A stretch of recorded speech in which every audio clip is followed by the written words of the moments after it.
Hi, I'm Karen Craven. I'm the Community Resource Specialist with the DDRB, and I'm here to talk about the Emergency Housing Assistance Program. The Emergency Housing Assistance Program was developed to prevent homelessness for the families that the DDRB and the Department of Mental Health serve. There are certain eligibility criteria, one being applications must be submitted by the case manager. So each individual must have a DDRB case manager or St. Louis Regional Office case manager. The other criteria is that the individual or family must reside in St. Charles County. Thirdly, they must meet financial income requirements, which is 50% of the average median income.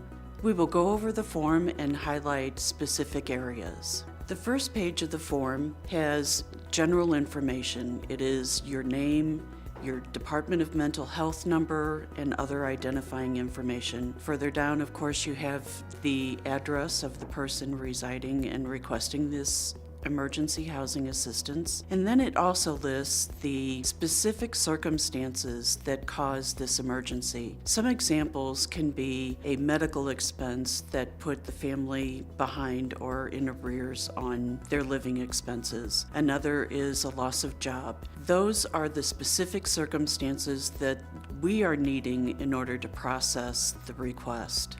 At the bottom of the page, we have an area for action items. We request that individuals come up with action items that will help them become self-sustaining. These can be resources in the community, such as NECAC for their emergency heating assistance, vocational rehabilitation referrals for employment, or other community resources. These are action items, again, that will help them become self-sustaining. On page 2, we have the financial and income statement. Individuals and families must include all income sources. This is a requirement of the application.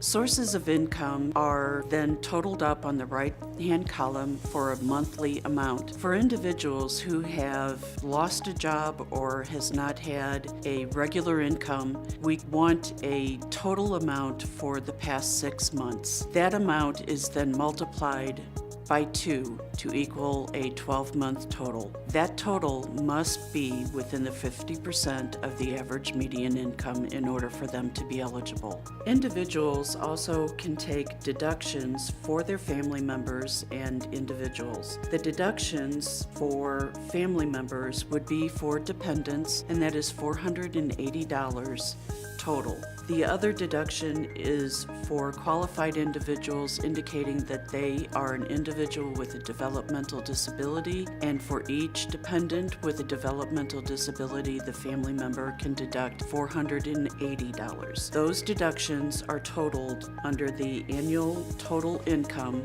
to get a full adjusted annual income to meet eligibility qualifications.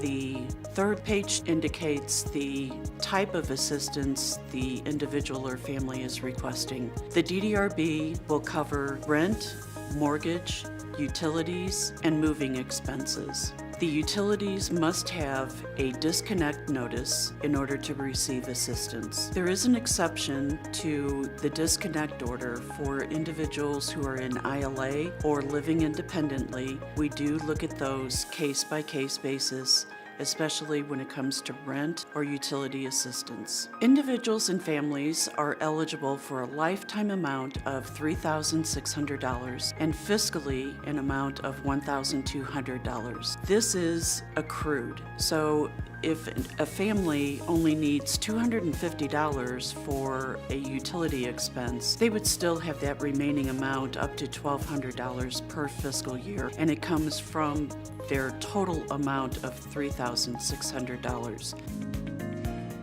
Page 4 of the application is only for those who have received emergency housing assistance in the past. The DDRB asks that you restate their action items from the previous emergency housing request application and note the progress on those action items. This does not necessarily disqualify an individual from receiving present or future emergency housing assistance. However, we do want to track what is helping the individual, what is helping this family to meet their financial obligations. And this is only needed when individuals have requested this assistance in the past.